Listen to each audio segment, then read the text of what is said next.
हर आत्मा जो है वो भगवान के साथ उसका एक संबंध है, एक रिश्ता है। वो जो रिश्ता है वो है प्रेम का, प्रेम सेवा का। और भक्ति में इसको रस बोलते हैं, रस। तो जो भक्त का भगवान के साथ जैसे संबंध है, तो जो भी भक्ति करना चाहते हैं भक्त, तो उनको भगवान के साथ कुछ संबंध बनाने पड़ते हैं, तो उनको बोलते हैं रस।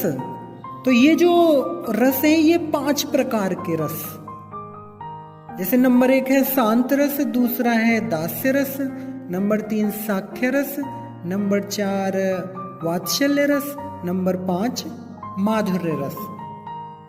तो ये जो 5 प्रकार के संबंध होते हैं भक्त के भगवान के साथ, तो ये 5 प्रकार के ही भक्त केवल भगवान से प्रेम करते हैं। और प्रेम का मतलब होता है सेवा। तो सबका अलग अलग रिश्ता है भगवान के साथ, अलग अलग सबके भाव हैं, और जिसका जैसा रिश्ता है वो उसी हिसाब से भगवान से प्रेम करता है। तो नंबर 1 पे जो शांत रस के जो भक्त आते हैं वो हैं जो भगवान से प्रेम करते हैं, और मतलब कोई ऐसी एक्टिव मतलब वो क्रिया नहीं करते, वो सेवा नहीं करते हैं खुद वो केवल भगवान को दूर से ही प्रेम करते हैं। जैसे वृंदावन के जो गाय हैं, बछड़ा है, यमुना देवी है, फूल हैं, वृक्ष हैं, पेड़ है, मोर है, तो ये सब भगवान को प्रेम करते हैं। यानी कि फूल जो है वो अपने साथ अपने वो थोड़ी ना चले जाएगा खुद के, मैं भगवान के चरणों में समर्पित होता हूँ। तो ये किसी दूसरे पे डिपेंड होते हैं ये। तो ये केवल भगवान को दूर से ही भगवान से प्रेम करते हैं, और इनकी जो है वो सेवा होती है। तो ये है शांत रस के भक्त कहलाते हैं, जिसमें कोई कार्य नहीं करना पड़ता है इनको। तो जैसे भगवान कृष्ण सुबह को जब जंगल में गाय चराने के लिए जाते हैं, तो सारी जो गैया हैं वो बड़ी खुशी खुशी भगवान के साथ जाती हैं। और जब शाम हो जाती है, जब वो वापस लौटते हैं शाम को, तो गाय जो है वो गौशाला में वो गाय भागती नहीं है। गौशाला में वो क्या करती है, वो भगवान कृष्ण को चारों तरफ से घेर के रखती हैं। आप देखोगे अगर कोई गाय जंगल से आएगी तो वो दौड़ती हुई अपने पहले बच्चे के पास आएगी, है ना, उसको दूध पिलाएगी, तो वो तुरंत मतलब बछड़े के पास भागेगी। मगर ये जो गाय है ये भगवान को इतना प्रेम करती है ना कि वो उनको छोड़ना नहीं चाहती, वो उन्हीं के साथ खड़ी रहती हैं। और फिर जो घर के जो बाहर के जो लोग होते हैं, जो घर वाले लोग होते हैं, फिर वो क्या करते हैं, वो गायों को पकड़ पकड़ के बछड़ों को पास लेके जाते हैं। वो जो गाय है वो कृष्ण को छोड़ना नहीं चाहती है। तो ऐसा इसको बोलते हैं शांत भक्त, जो भगवान को इतना प्रेम करते हैं। शांत भक्त के आगे जो दूसरा वो है दास्य रस। यानी कि अगर हम शांत रस के अंदर वो सेवा डाल दें ना करने की, तो वो कहलाती है दास्य भाव में वो आ जाता है। जैसे दास्य के जो भक्त हैं वो भगवान के सेवक, यानी कि भगवान की सेवा करते हैं, जैसे हनुमान जी हैं, और भी जैसे ब्रह्म मध्य गौड़ीय संप्रदाय में जो हमारी जो संप्रदाय है उसमें भक्त जो है भगवान की आरती करते हैं, भगवान को झाड़ू पोंछा करते हैं, भगवान की रसोई बनाते हैं, भगवान को नहलाते हैं। तो तरह तरह की सेवाएं वो भगवान की करते हैं। भगवान की हर आज्ञा जो भी कार्य होता है वो बड़े विनम्रता से, बड़े प्रेम से हमेशा वो भगवान की सेवा में अष्ट प्रहर तैयार रहते हैं, सारी सेवा वो करते हैं भगवान की, पूरा मंदिर मार्जन। तो वो भगवान की हर इच्छा को पूरी करने की कोशिश करते हैं, वो भगवान की तन मन धन से सेवा करते हैं, भगवान को अपने से बड़ा समझते हैं। तो ये है दास्य रस भाव। इससे जो दास्य रस के बाद आता है सख्य भाव। इसमें भक्त जो है वो भगवान को ना अपने समान समझते हैं। दास्य रस में तो भगवान को ऊपर समझते हैं कि भगवान मुझसे बड़े हैं, मैं छोटा हूं, मैं उनका दास हूं। लेकिन सख्य रस में भगवान को समान समझते हैं कि ये तो मेरा मित्र है। आप देखोगे ब्रज में ब्रजवासी जो सखा लोग हैं वो भगवान के साथ कुश्ती करते हैं, कृष्ण के कंधे पर चढ़ जाते हैं, जंगल में जाते हैं, साथ साथ कोई सखा अगर खाना भी लाता है तो ठाकुर जी उनके साथ झूठा खाते हैं। तो उसमें क्या है कि एक मित्र का भाव, जैसे दोस्त दोस्त जो आपस में आदान प्रदान करते हैं, तो वहां पे है जैसे सख्य रस है ये। तो इसमें वो भगवान को समान समझते हैं।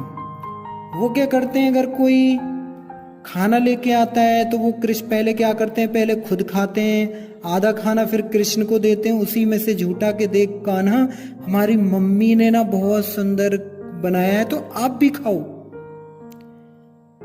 तो वहां पे भगवान उनको खाते हैं झूठे को, और भगवान वहां पे खुश हो जाते हैं। कोई सखा लड्डू लेके आते हैं, आधा खाएगा, आधा कान्हा को देगा, कान्हा मेरी माँ ने दिया है, और भगवान उस लड्डू को खाते हैं बड़े प्यार से, हंसी मजाक भी करते हैं, इतने प्रसन्न हो जाते हैं भगवान। लेकिन जो दास्य भक्ति है, दास्य भक्ति में ऐसा नहीं होता। अगर ऐसा कोई सोचे कि पुजारी जब मंदिर में जाता है और पुजारी भगवान की थाली में खाने लग जाए, तो ऐसा होगा? कोई इसको पुजारी रखेगा? वो तो उसको मंदिर से हटा के निकाल देगा कि नहीं नहीं, ये तो अपराध कर रहा है, भगवान के साथ खा रहा है, भगवान की थाली में खा रहा है। तो दास्य भक्त ऐसा नहीं कर सकता, लेकिन सखा लोग करते हैं और भगवान प्रसन्न हो जाते हैं। तो ऐसा सख्य रस है। इसके बाद आते हैं वात्सल्य रस, वात्सल्य भाव, जो भगवान के माता पिता का भाव है। वसुदेव जी हैं, देवकी जी हैं, नंद महाराज हैं, यशोदा मैया हैं, जगन्नाथ मिश्र हैं, सची माता हैं, दशरथ जी हैं। तो ये सब भगवान के माता पिता का भाव है। ये सब अपने भगवान को ना बेटा समझते हैं। यशोदा मैया देखो कृष्ण लीला में कितनी चिंता करती है, कितनी टेंशन लेती है कि अगर कहीं मेरा कन्हैया अगर मेरा दूध नहीं पिएगा तो वो कमजोर हो जाएगा, बीमार हो जाएगा। तो भगवान को वो पालती भी हैं, जो भगवान खुद दूसरों को पालते हैं, जो जगन्नाथ कहलाते हैं, तो जो दुनिया को पालन पोषण करते हैं। और यशोदा मैया क्या करती है, उनको पालने में खिलाती हैं। फिर क्या करती है, कभी कभी वो छड़ी लेकर कन्हैया को डांटती भी हैं कि कन्हैया तू अगर कुछ गलत करेगा तो कहीं अगर तू बिगड़ेगा ज्यादा तो मैं तेरी बहुत पिटाई करूंगी। तो ऐसा भाव है वात्सल्य का। इसमें भगवान को अपना पुत्र रूप में, बेटा रूप में वो भगवान की सेवा करते हैं। इससे आगे है माधुर्य रस। जैसे माधुर्य रस में है भगवान की जो रुक्मणी हैं, सत्यभामा हैं, लक्ष्मी जी हैं, भगवान की जितनी भी गोपियां हैं, जैसे ललिता हुई, विशाखा हुई और अन्य गोपियां हैं, और सारी जो गोपियों में जो सबसे श्रेष्ठ हैं हमारी श्रीमती राधा रानी, जो भगवान की शक्ति हैं। इनको पता है कि भगवान जो है ना वो मेरे हैं। ये भगवान को बहुत प्रेम करती हैं और भगवान भी इनको प्रेम करते हैं। तो इनका भाव है कि भगवान मेरे हैं और इन्होंने सब कुछ भगवान को समर्पण कर दिया है। भगवान भी इनसे बहुत प्रेम करते हैं। तो ये है माधुर्य रस, जिसमें भगवान कृष्ण क्या करते हैं, वो दौड़ दौड़ के गोपियों के पास जाते हैं, उनके साथ संग करते हैं। अगर कभी भगवान देर से आते हैं तो राधा रानी भी गुस्सा हो जाती है, नाराज हो जाती हैं और लड़ने लग जाती हैं कि रहने दो, आज हमने आपसे बात नहीं करनी है। तो भगवान फिर उनको मनाते हैं। तो ये है माधुर्य रस का संबंध, जो सबसे ऐसा बोलते हैं कि सारे जो रस हैं उन सब में श्रेष्ठ है माधुर्य रस, जिस रस के अंदर ना सारे रस आ जाते हैं। तो मेरे कहने का एक तात्पर्य है कि जो भी भक्त भगवान की भक्ति करना चाहता है तो इन पांचों रसों में उसे एक न एक संबंध तो अपना स्थापित करना पड़ेगा स्थायी रूप से भगवान के साथ। और हम क्या है, हम तो अपने स्वरूप को भूल चुके हैं। जैसे श्री सनातन गोस्वामी ने पूछा चैतन्य महाप्रभु को कि के आमी, मैं कौन हूं, हम तो भूल गए हमारा भगवान के साथ क्या संबंध है। तो अगर हमें भगवान के साथ संबंध बनाना है, रखना है, तो हमें भक्ति का पालन करना चाहिए, भक्ति का पालन करना पड़ेगा। जैसे और भक्त लोग करते हैं, गुरु जी से हमें सीखना पड़ेगा, उनकी शरण में जाना पड़ेगा। जैसे जैसे हम भगवान की सेवा कर देंगे, हमारा जो हृदय जब शुद्ध होगा तो क्या होगा, हमारे हृदय में ना वो जो हमारा संबंध है जिसको हम भूल गए हैं, तब हमें वो संबंध याद आएगा, गुरुदेव हमें वो संबंध याद कराएंगे।